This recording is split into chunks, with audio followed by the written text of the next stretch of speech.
Hello student, अगर आपकी class 10th में 2026 में अपना हिंदी का पेपर देंगे तो ये वीडियो आप लोगों के लिए वेरी वेरी मोस्ट इंपॉर्टेंट होने वाली है। देखो मेरे पर जो आज मैं लेकर के आ गया हूँ 2026 का एकदम रियल मॉडल पेपर।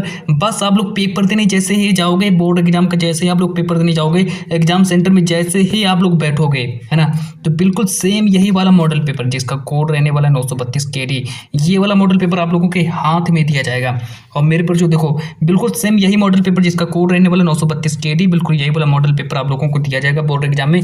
बस आप लोगों को क्या करना है, पूरा का पूरा मॉडल पेपर पढ़ करके चले जाना है। अब मैं इस मॉडल पेपर को पूरा एकदम सॉल्व कराऊंगा, है ना, क्योंकि ये मॉडल पेपर आएगा जिसका पूर्णांक रहने वाला 70 नंबर का पेपर होगा। और यहाँ पर अपना अनुक्रमांक, यहाँ पर अपना नाम, 901, समय जो रहने वाला 3 घंटे 15 मिनट। बिल्कुल सेम यही मॉडल पेपर होगा, 100% गारंटी के साथ आएगा मॉडल पेपर, कोई नहीं रोक पाएगा। बिल्कुल एकदम यही मॉडल पेपर जिसका कोड रहने वाला 932 KD, पढ़ करके चले जाना। बस 70 में 70 नंबर आपके छप चुके हैं, एग्जामिनर भी नहीं रोक पाएगा इस मॉडल पेपर को आने से। क्या करना है, समय 3 घंटे 15 मिनट। नोट देखो, नोट को पढ़ लेना कि प्रारंभ के 15 मिनट परीक्षार्थियों को प्रश्न पत्र पढ़ने के लिए निर्धारित है। मतलब कि स्टार्टिंग के शुरू के जो 15 मिनट होंगे वो आप लोगों को पढ़ने होंगे। अब कई बच्चे करते हैं प्रश्न पत्र को पढ़ते नहीं हैं और वो ऐसे ही पेपर देने लगते हैं, उनका नंबर कट जाता है। लेकिन मैं इससे गलती आप लोगों को नहीं करना है। चलो यहाँ से देखो, अब स्टार्ट होता है आप लोगों का निर्देश। निर्देश नंबर 1 कह रहे हैं कि सभी प्रश्न करने अनिवार्य, मतलब कोई भी प्रश्न नहीं छोड़ना, सब कुछ करना है। और निर्देश नंबर 2 कह रहा है कि यह प्रश्न पत्र 2 खंड आ तथा खंड बा में विभक्त होगा। मतलब कि जो आप लोगों का जो प्रश्न पत्र जो होगा खंड आ और खंड बा में विभक्त होगा। और यहाँ पर फिर हमारा निर्देश नंबर 3 को पढ़ेंगे। देखो निर्देश नंबर 3 हमसे कह रहा है कि निर्देश नंबर 3 कह रहा है कि खंड आ में एक अंक के 20 बहुविकल्पी प्रश्न हैं जिनके सही उत्तर OMR उत्तर पत्रक पर ही नीले अथवा काले बॉल पेन कलम से सही विकल्प वाले गोले को पूर्ण रूप से काला कर चिन्हित करें। मतलब कि आप लोगों का एक प्रश्न 1 से 20 तक बहुविकल्पी प्रश्न दिए जाएंगे जिनका उत्तर आप लोगों को OMR शीट पर देना है। फिर देखो यहाँ पर हमसे कह रहा है कि उस पर बाल पॉइंट कलम का प्रयोग नहीं करना है और उससे OMR शीट को फाड़ना नहीं है, उस पर कोई पेन नहीं चलाना है। तो इस तरीके की गलतियाँ नहीं करनी है। निर्देश नंबर 4 को देखेंगे कि खंड आगे प्रत्येक प्रश्न का निर्देश पढ़कर OMR शीट पर उत्तर देना। मतलब कि जितना भी आप लोगों का जो OMR शीट जो है उस पर आप लोगों को उत्तर ही देना है, OMR शीट पर उत्तर देना है। OMR उत्तर पत्रक पर उत्तर देने के पश्चात जैसे आप लोग जैसे OMR पर अपना उत्तर दे दें तो उसको काटना नहीं है, उस पर इरेजर तो वाइटनर का प्रयोग नहीं करना है ना, बिल्कुल भी नहीं। कई बच्चे क्या करते हैं, उस पर वाइटनर का प्रयोग करते हैं और उसको काट देते हैं। तो ऐसी गलती नहीं करनी है आप लोगों को। चलो अब देखो आगे बात करते हैं। अब यहाँ से स्टार्ट होता है आप लोगों का निर्देश नंबर 5 की प्रश्न के अंक उसके सम्मुख अंकित है। मतलब जितना भी प्रश्न होगा उसके अंक उसके सम्मुख दिए जाएंगे। निर्देश नंबर 6 देखो क्या करें, खंड बा में 50 अंक के वर्णात्मक प्रश्न है। और निर्देश नंबर 7 को देखेंगे कि खंड बा में सभी प्रश्नों को उत्तर एक साथ देना है। निर्देश नंबर 8 पढ़ेंगे कि प्रथम प्रश्न से आरंभ कीजिए तथा अंतिम प्रश्न तक करते जाइए। जो प्रश्न आता हो उस पर समय बिल्कुल भी नष्ट ना करें। मतलब कि स्टार्टिंग से लेकर लास्ट तक आप लोगों को पूरा पेपर करते जाना है। और जो प्रश्न नहीं आता है, मान लीजिए आप लोगों को प्रश्न नहीं आ रहे तो उस पर समय बिल्कुल नहीं नष्ट करना है। जो प्रश्न आप लोगों को आ रहे हैं उनको पहले करना है। ये देखिए, अब आगे बात करते हैं। चलिए यहाँ से स्टार्ट होता है आप लोगों का खंड आ बहुविकल्पी प्रश्न, जो कि यहाँ पर आप लोगों के सामने दिए गए हैं। देखो प्रश्न के अंक उनके सम्मुख अंकित हैं। मतलब कि प्रश्न के अंक उनके सम्मुख अंकित हैं। खंड आप बहुविकल्पी प्रश्न वस्तुनिष्ठ प्रश्न है। यहाँ पर बिल्कुल सेम एकदम इसी तरीके के प्रश्न जो मैं लेकर के आया हूँ, बिल्कुल यही प्रश्न होंगे, यही पेपर होगा। पहला ही देखो प्रश्न रख दिया कि निम्न में से कौन सा नाटक जयशंकर प्रसाद का है। तो मेरे पर जो बिल्कुल लगा देना, क्लिक कर देना, ध्रुव स्वामिनी को सही कर देना। ध्रुव स्वामिनी बिल्कुल राइट आंसर हो जाएगा। प्रश्न नंबर 2 देखेंगे कि हिंदी गद्य के प्रमुख विधा निबंध के लेखक कौन है। तो हिंदी गद्य के प्रमुख विधा निबंध के लेखक कौन है, तो मेरे पर जो रामवृक्ष बेनीपुरी, आप लोगों का ऑप्शन नंबर ये सही हो जाएगा। फिर देखो आगे बात करते हैं। प्रश्न नंबर 3 देखो कह रहा है कि प्रश्न नंबर 3 हमसे कह रहे हैं कि त्रिवेणी के लेखक कौन है। त्रिवेणी के लेखक कौन है, 1 नंबर का आएगा मेरे प्यारे बच्चों। त्रिवेणी के लेखक कौन है, आप लोग क्या करना, रामचंद्र शुक्ल को सही करके चले आना, 1 नंबर फिर से मिल जाएगा। और प्रश्नों के अंक देखो उनके सम्मुख अंकित हैं, 1-1 नंबर के सभी प्रश्न आएंगे। अब देखो प्रश्न नंबर 4 कह रहा है कि दीपदान जो है किस विधा की रचना है। देखो 4 ऑप्शन दिए, लेकिन 4 ऑप्शन में से आप लोगों को एकांकी को सही करना है। मतलब कि जो दीपदान जो है एकांकी विधा की रचना है। प्रश्न नंबर 5 को देखेंगे कि रामधारी सिंह दिनकर की रचना कौन सी है। तो मेरे पर जो रामधारी सिंह दिनकर की रचना कौन सी हो जाएगी, तो व्हाट पीपल जो है रामधारी सिंह दिनकर की रचना हो जाएगी। तो यहाँ से आप लोगों का स्कोर पहुंचा 5 नंबर। तो आप लोगों का स्कोर कितना पहुंचा, 5 नंबर। पूरा एकदम 70 नंबर तक आप लोगों का स्कोर जाएगा। एक भी नंबर नहीं छूटेगा मेरे बच्चों। बस बिल्कुल आप लोग क्या करना, पूरा मॉडल पेपर पढ़ करके चले जाना 100% गारंटी के साथ। बिल्कुल सेम यही मॉडल पेपर जिसका कोड है 932 KD, बिल्कुल एकदम यही मॉडल पेपर दिया जाएगा आप लोगों को। देखो प्रश्न नंबर 6 कह रहा है कि मेरी यूरोप यात्रा जो है किस विधा की रचना है, 1 नंबर का आएगा। अब देखो मेरी यूरोप यात्रा जो है किस विधा की रचना है, तो मेरे पर जो इसका राइट आंसर हो जाएगा यात्रा वृत्त को सही कर देना। प्रश्न नंबर 7 देखो हमसे कह रहे कि चंद्रगुप्त रचना के लेखक कौन है, तो बस देखो चंद्रगुप्त रचना के लेखक कौन है, तो मेरे पर जो देखो चंद्रगुप्त रचना के लेखक हो जाएंगे जयशंकर प्रसाद। मतलब कि अब यहाँ से देखो 1 नंबर के सभी प्रश्न आएंगे, मतलब आप लोगों के 7 नंबर पक्के हो गए। तो 7 नंबर आपके पक्के हो गए। प्रश्न नंबर 8 को देखिए। प्रश्न नंबर 8 देखो हमसे क्या कह रहा है कि ललित ललाम के रचयिता कौन है। प्रश्न नंबर 8 हमसे कह रहे हैं कि ललित ललाम के रचयिता कौन है, तो यहाँ पर मेरे पर जो मतीराम को सही कर देना, तो 1 नंबर फिर से मिल जाएगा। देखो सभी प्रश्नों के अंक उसके सम्मुख अंकित हैं, देखो बिल्कुल सेम है ना। अब देखो यहाँ पर ललित ललाम के रचयिता कौन है, मतीराम है। प्रश्न नंबर 9 को देखेंगे कि महादेवी वर्मा की रचना नहीं है। अब यहाँ पर देखो निहार, ये तो महादेवी वर्मा की रचना हो जाएगी। पथ के साथी, ये भी महादेवी वर्मा की रचना है। युगांत, ये महादेवी वर्मा की रचना नहीं है। तो हमसे पूछा है कि महादेवी वर्मा की रचना नहीं है, तो आप लोगों को ऑप्शन नंबर बी को सही कर देना है। अब कई बच्चे क्या करते हैं, जाते हैं सीधा निहार को सही कर देते हैं और इनका 1 नंबर कट जाता है। लेकिन पेपर को पहले पढ़ना है, पहले प्रश्न तो बिल्कुल पहले एकदम ध्यान से पढ़ना है कि क्या कह रहा है। उसमें कह रहा है नहीं है, तो नहीं में आप लोगों को युगांत है, ये नहीं है। और दीप शिखा, पथ के साथी, निहार, ये महादेवी वर्मा की रचना हो जाएंगी। तो प्रश्न को बिल्कुल एकदम ध्यान से पढ़ना है। तो इसका जो राइट आंसर क्या हो जाएगा, इसका राइट आंसर हो जाएगा युगांत, है ना। तो महादेवी वर्मा की रचना कौन सी नहीं है, युगांत। चलो आगे देखो बात करते हैं।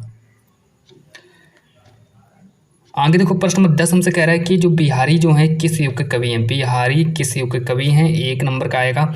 देखो बिहारी जो है मेरे पेपर जो आप लोगों को क्या करना, रीत काल को सही कर देना। तो बिहारी जो है रीत काल के मतलब रचयिता हो जाएंगे। बिहारी जो है किस युग के कवि हैं, तो बिहारी जो है रीत काल के कवि हैं। इस तरीके से आप लोगों को आप आंसर देना है।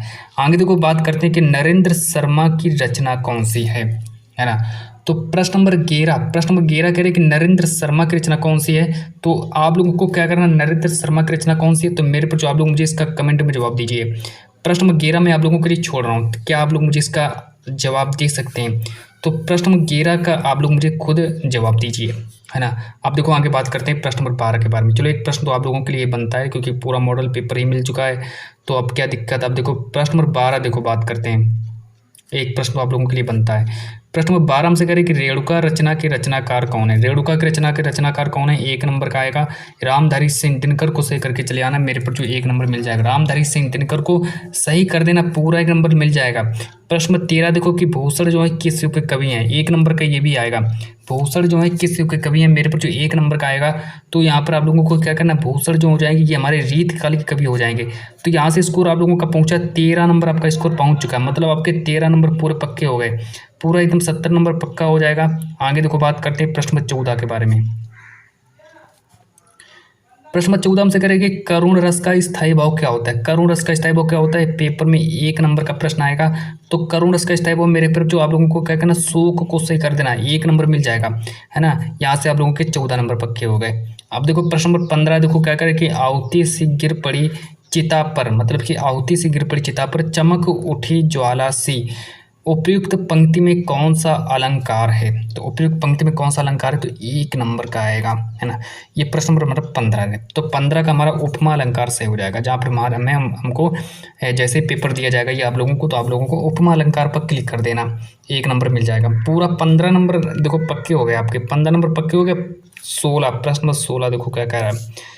प्रश्न नंबर 16 कह रहे कि रोला छंद में कुल कितने चरण होते हैं। रोला छंद में कितने चरण होते हैं, तो मेरे पर जो बस आप लोगों को 4 चरण होते हैं। 4 चरण को सही कर देना, 1 नंबर मिल जाएगा आप लोगों को। प्रश्न नंबर 17 देखो क्या कह रहे कि अर्थ के आधार पर वाक्य का भेद बताएं। प्रश्न नंबर 17 कह रहे कि अर्थ के आधार पर वाक्य का भेद बताएं, पेपर में 1 नंबर का आएगा। तो आप लोगों को क्या करना है, अर्थ के आधार पर वाक्य का भेद, मेरे पर जो प्रश्न नंबर 17 का राइट आंसर हो जाएगा आज्ञावाचक को सही कर देना। अब प्रश्न नंबर 18, चलो एक प्रश्न और आप लोगों के लिए बन रहा है। प्रश्न नंबर 18 का आप लोग मुझे जवाब देना है। सभी बच्चे प्रश्न नंबर 18 का जवाब देंगे। तो प्रश्न नंबर 18 देखो मैं आप लोगों के लिए छोड़ रहा हूँ, आप लोग मुझे इसका जल्दी से मुझे कमेंट कर दीजिए। प्रश्न नंबर 18 कि युष्मत की विभक्ति और वचन बताइए। प्रश्न नंबर 18 1 नंबर का आएगा। प्रश्न नंबर 19 देखिए, चलिए आप सो जाएं वाक्य में प्रयुक्त वाच्य कौन सा है। प्रश्न नंबर 19, चलिए आप सो जाएं, है ना। प्रश्न नंबर 19 देखो, चलिए आप सो जाएं वाक्य में कौन सा वाच्य हो जाएगा। तो क्या करना आप लोगों को, कर्तवाच्य को सही करके चले जाना, कर्तवाच्य को सही करके चले जाना, 1 नंबर मिल जाएगा। मतलब स्कोर पहुंचा 19 नंबर और 19 नंबर आपके पक्के हो गए। चलो आगे देखो प्रश्न नंबर 20। प्रश्न नंबर 20 हमसे कह रहे हैं कि वाच्य के कितने भेद होते हैं। वाच्य के कितने भेद होते हैं, 1 नंबर का आएगा। तो वाच्य के मेरे तरफ जो 3 भेद होते हैं, है ना। तो 20 में 20 नंबर आपके पक्के हो गए, एक भी नंबर नहीं कटेगा। 20 में 20 नंबर लाओगे और हिंदी का पूरा पेपर लीक हो चुका है ना। 100% गारंटी के साथ लीक हो चुका है। अब देखो यहाँ से स्टार्ट होता है आप लोगों का खंडपा। चलो खंडपा देखो स्टार्ट होता है आप लोगों को यहाँ से। खंडपा स्टार्ट हो, खंडपा वर्णात्मक प्रश्न 3x2 मतलब 6 नंबर का वर्णात्मक प्रश्न भी बनेगा आपके पेपर में। देखो यहाँ से लिखा है कि अब पहला गद्यांश दिया कि निम्नलिखित गद्यांश पर आधारित दिए गए प्रश्नों को उत्तर दीजिए। पहला देखो क्या गद्यांश है कि हम लोग कच्ची मिट्टी की मूर्ति के समान रहते हैं, जिससे जो जिस रूप का चाहे उसे उस रूप का करे, चाहे राक्षस बनावे चाहे देवता। ऐसे लोगों का साथ करना हमारे लिए बुरा है जो हमसे अधिक दृढ़ संकल्प के हैं, क्योंकि हमें उनकी हर एक बात बिना विरोध के मान लेनी पड़ती है। पर ऐसे लोगों का साथ करना हमारे लिए बुरा है जो हमारी बातों को ऊपर रखते हैं, क्योंकि ऐसी दशा में ना तो हमारे ऊपर कोई दबाव रहता ना हमारे लिए कुछ सहारा रहता। चलो देखो इतना पढ़ने के बाद फिर और आगे देखो बात करते हैं। हमारे ऊपर ना तो कोई सहारा रहता है। फिर देखो यहाँ पर हमें इस पर आधारित देखो 3 प्रश्न भी दिए जाएंगे ना। तो सबसे पूरा पढ़ लेना। देखो जो हमारी बात को ऊपर रखते हैं, क्योंकि इसी दशा में ना तो हमारे ऊपर कोई दबाव रहता है और ना हमारे ऊपर कोई सहारा रहता है। पहला प्रश्न दिया है कि उपयुक्त गद्यांश के पाठ और लेखक का नाम बताइए, 2 नंबर का आएगा। फिर रेखांकित अंश की व्याख्या करिए, 2 नंबर का आएगा। किन लोगों को संगत करना हमारे लिए बुरा, 2 नंबर का। मतलब कि जब आप तीनों प्रश्नों को उत्तर दे देंगे तब आप लोगों को 6 नंबर मिल जाएंगे, है ना। तभी आप लोगों को 6 नंबर मिल जाएंगे। तो चलिए अब स्टार्ट करते हैं, इसको सॉल्व करा देते हैं। देखो उपयुक्त गद्यांश के पाठ और लेखक का नाम बताइए। तो पाठ का नाम हो जाएगा हमारा मित्रता। तो ये हमारा मित्रता चैप्टर से लिया गया है, मित्रता चैप्टर से। रेखांकित अंश की व्याख्या करना, तो रेखांकित अंश की व्याख्या आप लोग इसमें से छांट कर लिख देना। जितना रेखांकित हो दिया, हम लोग कच्ची मिट्टी की मूर्ति के समान रहते हैं, जिसे राक्षस बनावे चाहे देवता बनावे, इस तरीके से आप लोगों को पूरा हल कर देना। मतलब थोड़ा बहुत काट पीट कर लिख देना। किन लोगों का संगत करना हमारे लिए बुरा है, तो इसको तो आप लोग कर ही सकते हैं। किन लोगों का संगत नहीं करना चाहिए, यहाँ से उठा लेना कि ऐसे लोगों का साथ करना हमारे लिए बुरा जो हमारी बात को अधिक संकल्प के हैं, क्योंकि हमें उनके हर एक बात बिना विरोध के मान लेनी पड़ती, बस इतना कर लेना। पर ऐसे लोगों का साथ करना और भी बुरा है, थोड़ा बहुत लिख देना, बस 6 नंबर मिल जाएगा, है ना। तो ये पेपर यही आएगा जो मैं आप लोगों के सामने लेकर के आऊँ। अब देखो अथवा करके दिया, तो अथवा करके आप लोग इसको भी सॉल्व कर सकते हैं, क्या टेंशन। अब देखो इसको देखो से कर लेना कि हे भगवान, तब के लिए विपद के लिए इतना आयोजन, परमपिता की ईश्वर की इच्छा के विरुद्ध इतना साहस, है ना। क्या कोई हिंदू भूपृष्ठ पर बचा ना रह जाएगा जो ब्राह्मण को 2 मुट्ठी अन्न दे सके। यह असंभव है, फेर दीजिए। और इतना सब कुछ करने के बाद देखो, पूरा करने के बाद फिर आप लोगों को और ऊपर आना है। यहाँ पर 3 प्रश्न दिए जाएंगे कि उपयुक्त अवतरण का संदर्भ लिखिए। और प्रश्न नंबर 2 कह रहा है कि रेखांकित अंश की व्याख्या कीजिए। और सी ऑप्शन दिए कि उपयुक्त गद्यांश में किस कार को ईश्वर की इच्छा के विरुद्ध बताया गया। तो चैप्टर का नाम देखो पूरा देखो बता देते हैं। चैप्टर का नाम है ममता और लेखक के नाम हो जाएंगे जयशंकर प्रसाद। तो जयशंकर प्रसाद है, तो पूरा एकदम सॉल्व करके चले जाना, पूरा एकदम यही मॉडल पेपर आएगा बस। अब देखो मैं और कुछ आगे बात नहीं करूँगा, सब कुछ देखो पूरा एकदम मॉडल पेपर फंस चुका है। इसका तो आप लोग जवाब दे ही सकते हैं। 6 नंबर का ये भी देखो आएगा। पद्यांश भी आएगा पेपर में, पद्यांश 6 नंबर का आएगा पद्यांश, जो कि इस तरीके से आएगा। कह रहा है कि निम्न पद्यांश पर आधारित दिए गए प्रश्नों को उत्तर दीजिए।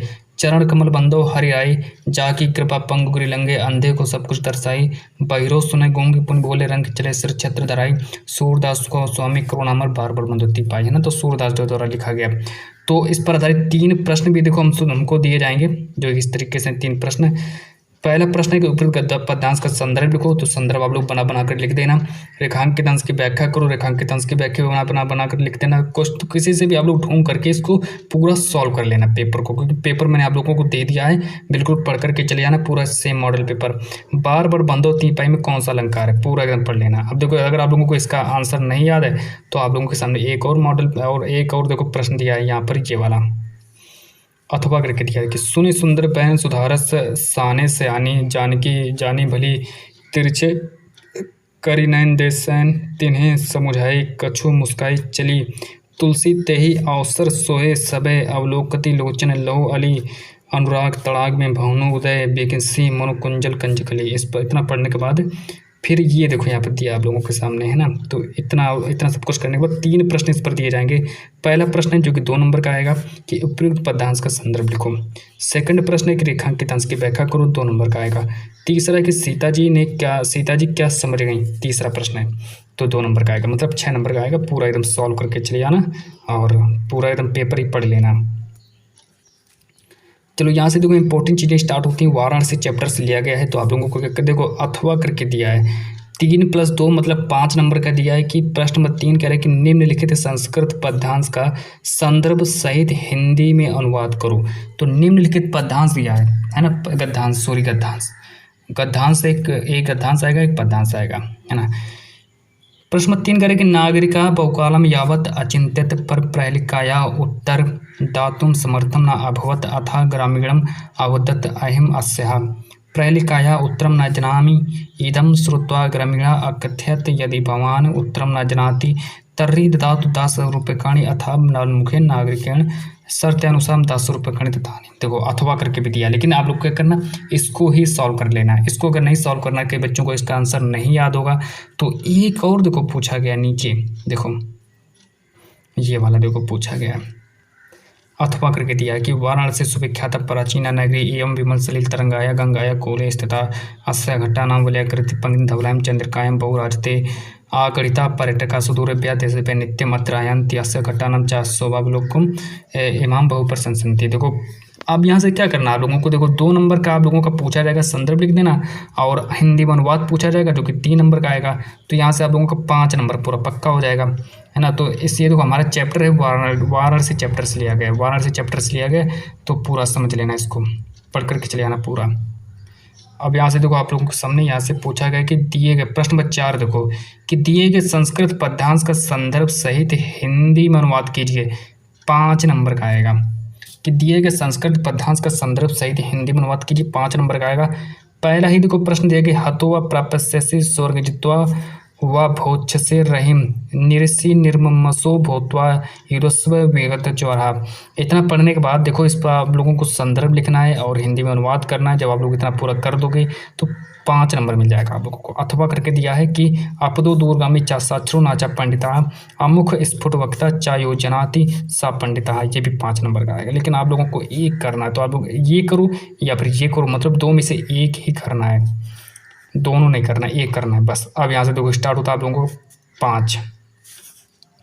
3 नंबर का खंड काव्य आएगा जिसमें लिखा है कि अपने पठित खंड काव्य के आधार पर दिए गए प्रश्नों में से किसी एक प्रश्न का उत्तर देना है। मतलब कि दिए गए प्रश्नों में से किसी एक प्रश्न का उत्तर देना है। प्रश्न में काम से करें कि मुक्तदूत खंड काव्य के आधार पर अंग्रेजी शासन के बर्बर अत्याचारों के विरोध में महात्मा गांधी द्वारा किए गए जन आंदोलन का वर्णन कीजिए। ये भी आप लोग कर सकते हैं, या फिर आप लोग मुक्तदूत खंड काव्य के आधार पर एक सर्ग का सारांश लिखना है। मतलब कि आप लोग 2 में से एक करना है बस, है ना, पूरा कर देना। अगर आप लोगों को इसका जवाब नहीं याद है तो आप लोग थोड़ा और आगे बढ़िए। मतलब कि ज्योति जवाहर दिया, देखो खंड प्रश्न में खा कि ज्योति जवाहर खंड काव्य का कथानक संक्षेप में लिखिए, या फिर हमारा ज्योति जवाहर खंड काव्य में कवि ने सम्राट अशोक के किन किन गुणों का वर्णन किया, तो ये करिए। या फिर एक और दिया है प्रश्न नंबर गा, देखो कि मेवाड़ मुकुट खंड काव्य की द्वितीय सर्ग दौलत की कथा वस्तु संक्षेप में लिखना है। मेवाड़ मुकुट खंड काव्य के नायक का चरित्र चित्रण कीजिए, ये करो या फिर ये करो। आप लोगों के जिले बाई जिला हिसाब से पूछा जाएगा, लेकिन क्या दिक्कत, आपको पूरा एकदम पेपर मिल चुका है। प्रश्न में घाम से करके अगर पूजा खंड काव्य के आयोजन सर्ग का कथानक का सारांश अपने शब्दों में लिखिए, या फिर हमसे पूछा गया अगर पूजा खंड काव्य के आधार पर श्री कृष्ण का चरित्र चित्रण कीजिए। चलो इसको कर सकते हो। या फिर 18 नंबर दिया कि जय सुभाष खंड काव्य में वर्णित आजाद हिंद सेना के गठन की घटना का वर्णन कीजिए। जय सुभाष खंड काव्य के नायक सुभाष चंद्र बोस के चरित्र की विशेषताओं को उल्लेख कीजिए, ये भी कर सकते हैं आप लोग। चलो आगे देखो, और भी देखो हमारे सामने खंड काव्य दिए गए हैं। 3 नंबर का खंड काव्य आता है। प्रश्न नंबर 4 देखो कि मातृभूमि के लिए खंड काव्य की द्वितीय सर्ग संघर्ष का सारांश लिखे। सेकंड प्रश्न देखो कि मातृभूमि के लिए खंड काव्य के आधार पर चंद्रशेखर आजाद का चरित्र चित्रण के लिए। 6 नंबर देखो कि कर्ण खंड काव्य के चतुर्थ सर्ग में वर्णित श्री कृष्ण और कर्ण के संवाद की कथा वस्तु संक्षेप में लिखना है। सेकंड देखो कर्ण खंड काव्य के नायक कर्ण का चरित्र चित्रण कीजिए। तो कोई भी आप लोग कर सकते हैं, है ना, इसमें डरने की बात नहीं, जो हम लोगों को अच्छा लगे। ये देखो और भी दिए गए हैं। तुमुलखंड काव्य दिया है कि तुमुलखंड काव्य के आधार पर लक्ष्मण की चारित्रिक विश्वास का वर्णन कीजिए और तुमुलखंड काव्य की किसी एक सर्ग कथा वस्तु लिखिए। अब देखो यहाँ से स्टार्ट होता है इंपॉर्टेंट चीज, जीवन परिचय आएंगे। देखो 10 नंबर का जीवन परिचय आएगा और 10 नंबर आप लोगों को जीवन परिचय भी देकर जाएंगे। पहला ही देखो प्रश्न रख दिया, प्रश्न का कि लेखक का जीवन परिचय, लेखक का जीवन परिचय देखो उनकी एक रचना का नाम लिखिए, है ना। आप लोग देखो रामचंद्र शुक्ल, जयशंकर प्रसाद, डॉक्टर राजेंद्र प्रसाद, तीनों को याद कर लेना। लेकिन मैं आप लोगों से कह रहा हूँ कि आप लोग जयशंकर प्रसाद को याद कर लो, बस आप लोगों का 5 नंबर पक्का हो जाएगा। मतलब कि 3 नंबर का आप लोगों को लिखना है और 2 नंबर का आप लोगों की रचना लिखते हैं। 1 2 ऐसे 2 रचनाएं लिख देना, काम हो जाएगा, पूरा 10 नंबर मिलेगा। ये तो हमारे लेखक हो गए। अब हम बात करते हैं कवि के बारे में। देखो यहाँ से हमसे कवि के बारे में पूछा गया है कि निम्नलिखित कवियों में से किसी एक कवि का जीवन परिचय देते हुए उनकी एक प्रमुख रचना का उल्लेख करो। रसखान, महादेवी वर्मा, सूरदास, तुलसीदास, किसी का भी याद कर लो। आप लोग सूरदास जी का याद कर लेना या फिर महादेवी वर्मा, जो आप लोगों को अच्छा लगे वो याद कर लेना। प्रश्न नंबर 7 हमसे पूछा गया कि अपनी पाठ्य पुस्तक में से कंठस्थ कोई एक श्लोक लिखिए जो इस प्रश्न पत्र में ना आया हो। मतलब श्लोक भी 2 नंबर का ही पूछा रहेगा। चलो आगे देखो बात करते हैं। प्रश्न नंबर 8 कि वाद विवाद प्रतियोगिता में प्रथम स्थान प्राप्त करने पर अपने चचेरे भाई को बधाई देते हुए पत्र लिखना। मतलब कि कोई वाद विवाद हो गया है उसमें प्रतियोगिता में और अपने चचेरे भाई को अगर पत्र लिखना है तो उस पर पत्र भी लिख सकते हैं, या फिर आप लोगों को अगर इस पर पत्र लिखना नहीं याद है तो एक और पत्र दिया कि अपने मोहल्ले की नलियों की समुचित सफाई के लिए नगर निगम के स्वास्थ्य अधिकारी, जो आप लोगों को जो नगर निगम का जो स्वास्थ्य अधिकारी है उसको एक पत्र लिखना है, तो 4 नंबर का ये भी आएगा। आप देखो यहाँ से और आगे बात करते हैं। और यहाँ से फिर हमसे प्रश्न नंबर 9 हमसे कह रहा है कि ये प्रश्न नंबर 9 के निम्नलिखित प्रश्नों में से किन्हीं 2 प्रश्नों के उत्तर दीजिए। संस्कृत में देना है, 2 नंबर का आएगा। मतलब एक प्रश्न का उत्तर देंगे तो 1 नंबर मिलेगा, 2 प्रश्नों का उत्तर देंगे 2 नंबर मिलेगा। वाराणसी नगरी कुत्र स्थित है, वाराणसी नगरी किस नगरी के कहाँ स्थित है वाराणसी, तो ये देना है। प्रश्न नंबर 2 कह रहे हैं चंद्रशेखर काशी, चंद्रशेखर कौन था, ये भी आप लोगों को बताना है। प्रश्न नंबर 3 दुर्मुख काशी, दुर्मुख कौन था, श्री केन वर्धते। प्रश्न नंबर 4 प्रश्न विद्या केन वर्धते, तो ये तो आप लोग सब कर ही सकते हो। अब देखो आगे प्रश्न नंबर 10। प्रश्न नंबर 10 में देखो हमसे पूछा जाएगा 9 नंबर का निबंध पूछा जाएगा कि निम्नलिखित विषयों में से किसी एक विषय पर निबंध लिखिए। आप लोग क्या करना कि पर्यावरण प्रदूषण कारण या निवारण, इसको इस पर याद कर लेना, या फिर आप लोगों को अगर अच्छा लगे कि जनसंख्या वृद्धि की समस्या और समाधान, इस पर भी आप लोग तैयार कर सकते हैं। प्रश्न नंबर 3 कह रहे हैं विज्ञान अभिशाप वरदान। प्रश्न नंबर 4 की पुस्तकालय के लाभ, है ना। तो इतना आप लोग सब कुछ कर सकते हैं। प्रश्न लास्ट है कि इंटरनेट, तो इंटरनेट पे भी आप लोग लिख सकते हैं। तो यहाँ से आप लोगों का 70 में 70 नंबर पक्का हो चुका है। पूरा मॉडल पेपर ही मैंने लीक कर दिया है, 100% एकदम यही मॉडल पेपर आएगा, बस पढ़ करके चले जाना पूरा मॉडल पेपर। और आज की इस वीडियो में इतना ही रखता हूँ।